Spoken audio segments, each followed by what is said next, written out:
This is Apple TV Plus?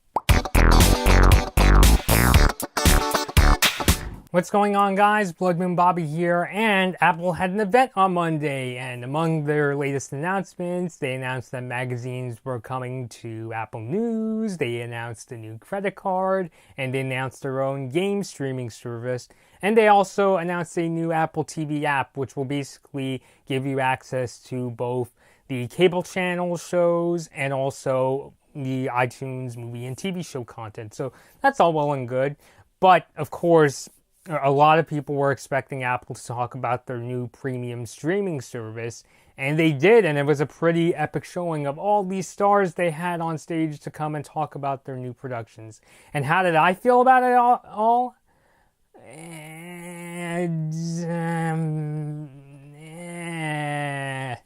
That's kind of basically how I felt about it. And so basically, this new Apple TV Plus a streaming service. It's going to have content coming from all sorts of stars from Hollywood. You know, they had people like Steven Spielberg. How's his thing with Netflix? They had people like Steve Carell, Jennifer Aniston. They even had Big Bird. They had Jason Momoa and Alfred Woodard, and all these stars coming on stage to talk about their upcoming productions. And as for the service itself, Apple said that it's going to be ad-free and on-demand. The pricing and release date for this new streaming service will be announced this fall. The Apple TV app, where you can access iTunes and cable content, that'll be coming separately in May. But when Apple TV Plus comes out, you'll be accessing it through that app. So I honestly just had kind of mixed feelings watching the presentation. It was definitely an epic showing. You know, Apple showing they have all these stars. They were able to come out on stage and talk about all their upcoming shows and content. You know, Oprah was up there talking about these 2 documentaries that she is working on. I mean, it's definitely an epic showing, and Apple even had this picture come up during their presentation listing all these names who are behind them in their new service. So, you know, they really showed that they've got some of the biggest names in Hollywood behind them. There's no denying that. But as for the kinds of shows and content that these people are coming out with, I'm kind of on. Some of them sounded pretty interesting, like Jason Momoa and Alfred Woodard were up there on stage talking about a show they're working on called C, and it's set in this apocalyptic future where all of Earth's survivors are blind. And you know, the idea of the show, when you watch it, it kind of shows how much we take our eyesight for granted and things like that. And that in itself sounded kind of interesting.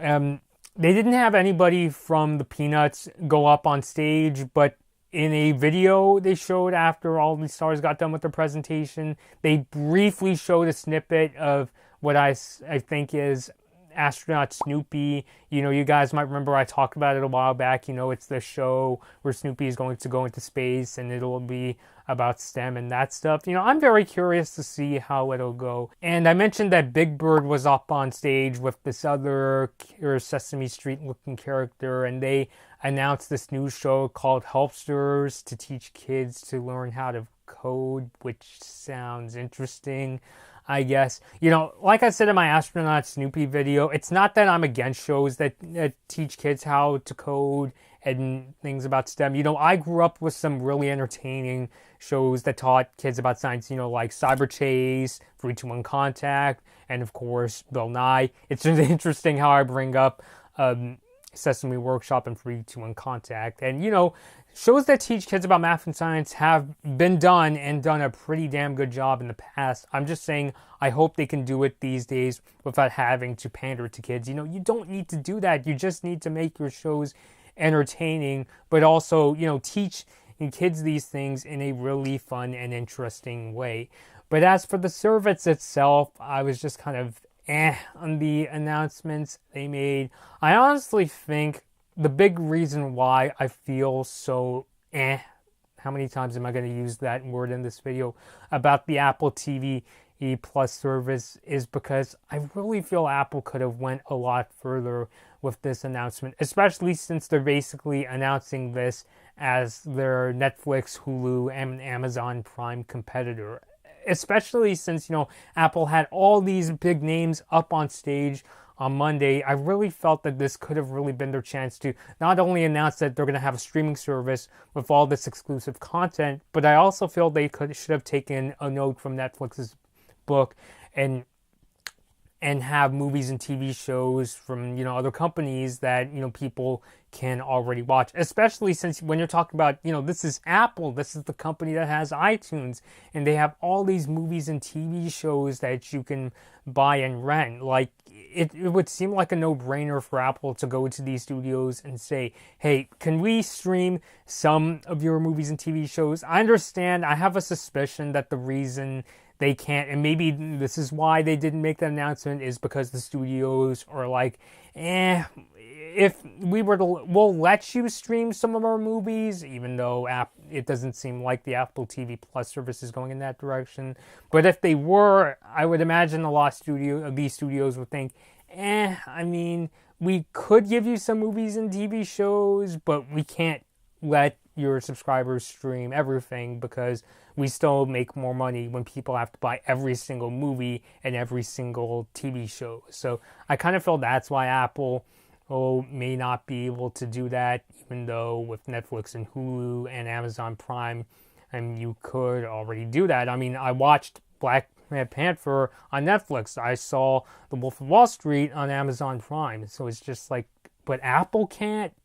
It just seems really odd to me, and I really wish Apple could have done that, because in my mind, the way a streaming service succeeds, it's kind of like what happens in the video game industry, where when a console comes out, let's take the Nintendo Switch for example, you not only need to have good first-party content to make your brand stand out. Like, with Nintendo, they have Mario, they have the Mario games like Super Mario Odyssey and Mario Kart 8 Deluxe, but you also have third-party content, the games that from other publishers that people already want to play, like Doom 2016 or Wolfenstein 2, The New Colossus. And I really think that kind of logic is what's going to make streaming services survive or fail, in my opinion, because they not only need to have their original content to, not only make the brand stand out, but take another step in the direction of where movies and TV shows are going,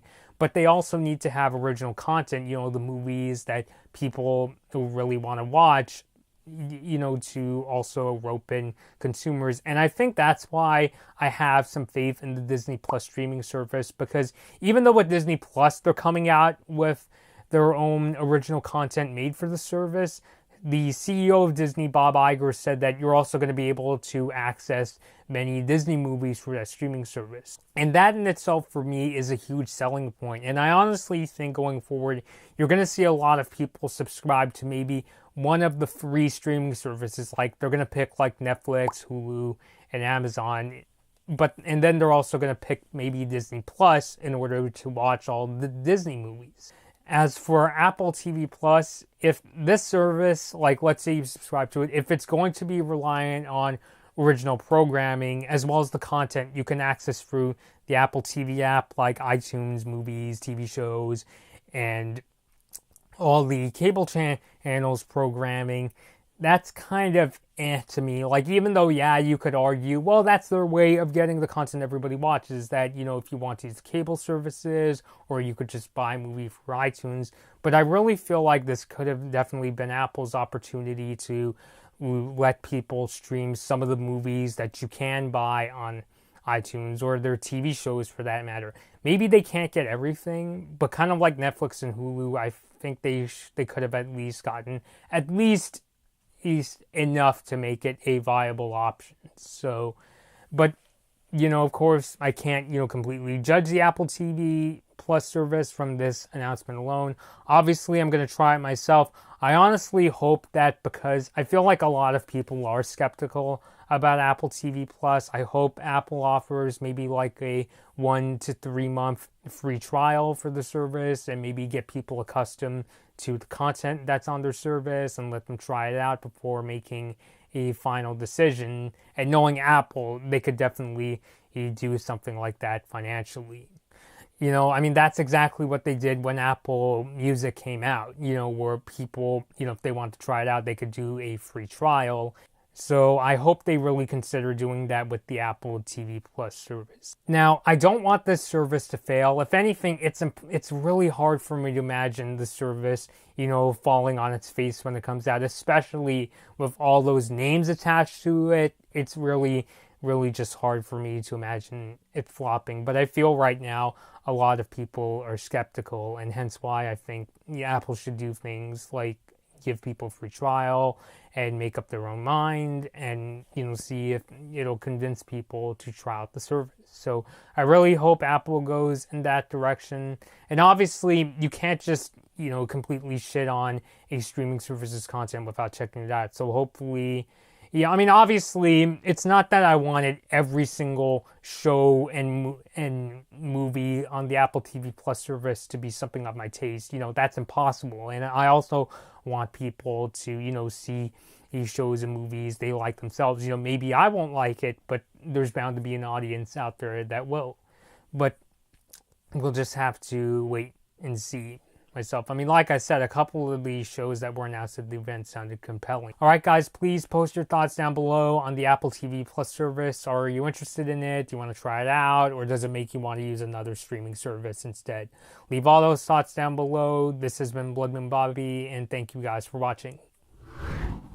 Hey guys, I hope you enjoyed this Blood Moon Bobby video. Like and share the video if you enjoyed it, and feel free to leave a comment. Subscribe to my channel, and ring the bell to get notified when I release my latest videos. Follow me at Blood Moon Bobby on your favorite social media platforms to take part in polls, see my tech tips, and to hear about my video plans. Thanks for watching.